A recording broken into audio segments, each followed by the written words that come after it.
समुद्र मंथन हिंदी पौराणिक कथाओं की महत्वपूर्ण कथा है। इसका वर्णन महाभारत, विष्णु पुराण, भागवत पुराण में किया गया है।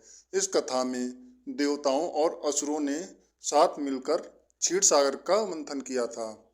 यह मंथन अमरता के अमृत को प्राप्त करने के लिए किया गया था। इस कथा का सावन माह से विशेष संबंध है, जिसका कारण भगवान शिव जी हैं। चलिए बढ़ते हैं कथा की तरफ।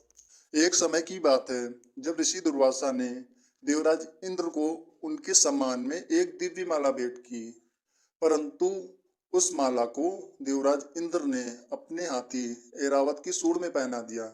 जिसके बाद ऐरावत ने माला को नीचे गिरा दिया और उसको अपने पैरों तले कुचल दिया, जिससे क्रोधित होकर ऋषि दुर्वासा ने इंद्र को श्राप दे दिया, जिससे इंद्र की सारी शक्तियां, समृद्धि और अमरता सब समाप्त हो गई।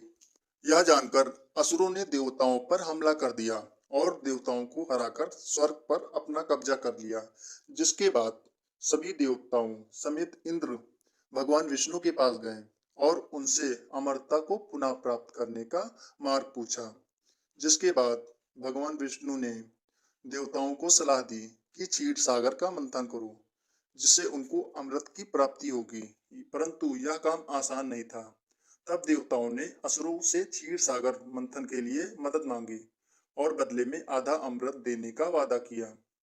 देवताओं और असुरों ने मिलकर समुद्र मंथन की योजना बनाई, जिसमें उनको एक विशाल मथनी और एक रस्सी चाहिए थी।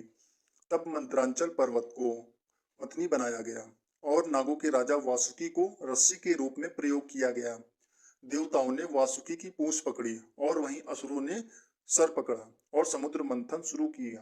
परंतु मंदरांचल पर्वत इतना भारी था कि वह समुद्र में डूबने लगा। जिसके बाद भगवान विष्णु ने कूर्म अवतार लेकर पर्वत को अपनी पीठ पर रखा, जिससे वह स्थिर हो गया। जिसके बाद समुद्र मंथन किया गया था। समुद्र मंथन के दौरान क्षीर सागर से कुल 14 रत्न निकले थे। सबसे पहले हलाहल विष निकला, जिसको देखकर देवता और असुर दोनों घबरा गए। तब भगवान विष्णु ने देवताओं और असुरों को भगवान शिव के पास भेजा।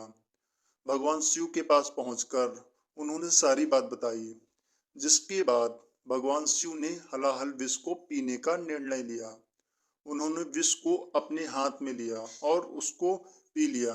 विष का शरीर पर प्रभाव ना पड़े, इसलिए पार्वती जी ने भगवान शिव का गला कसकर पकड़ लिया, जिससे विष भगवान शिव जी के गले में ही रुक गया और शिव जी का गला नीला पड़ गया और तभी से भगवान शिव जी को नीलकंठ कहा जाने लगा।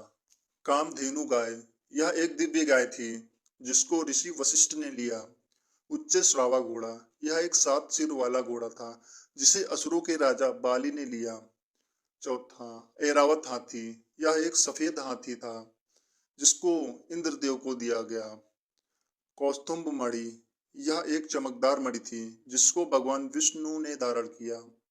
कल्प वृक्ष, यह एक इच्छा पूरी करने वाला वृक्ष था जिसे देवताओं ने अपने लोक में स्थापित किया। अप्सरा रंभा, यह एक सुंदर अप्सरा थी जिसे इंद्रलोक भेजा गया। देवी लक्ष्मी, वह समुद्र से प्रकट हुई और भगवान विष्णु को वरण किया। वारुणी, यह एक देवी थी जो मदिरा के साथ प्रकट हुई। चंद्रमा, यह एक जल का कारक है जो शिव के मस्तक पर सुशोभित हुआ। पांचजन्य शंख, यह एक पवित्र शंख था जो भगवान विष्णु को मिला। पारिजात का वृक्ष, यह एक दिव्य वृक्ष था जिसके फूल कभी मुरझाते नहीं थे। इसे भी देवताओं ने अपने लोक में स्थापित किया।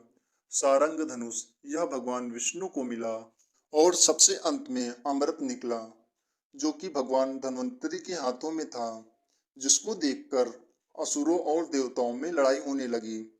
लेकिन असुरों ने देवताओं से अमृत छीन लिया। उसके बाद भगवान विष्णु ने मोहिनी का रूप धारण किया और मोहिनी को देखते ही असुर मोहित हो गए। मोहिनी ने चतुराई से पहले अमृत देवताओं में बांट दिया, जिससे देवता फिर से अमर और शक्तिशाली हो गए। इस दौरान एक असुर ने देवताओं के बीच में बैठकर अमृत पीने की कोशिश की, परंतु भगवान विष्णु ने अपने सुदर्शन चक्र से उसका सिर काट दिया। लेकिन तब तक राहु ने अमृत की एक घूंट ले ली, जिससे वह अमर हो गया। इस प्रकार देवताओं ने अपनी शक्ति पुनः प्राप्त की और असुरों को पुनः पराजित करके स्वर्ग से भगा दिया। सावन मास का समुद्र मंथन से क्या संबंध है? समुद्र मंथन सावन के मास में किया गया था।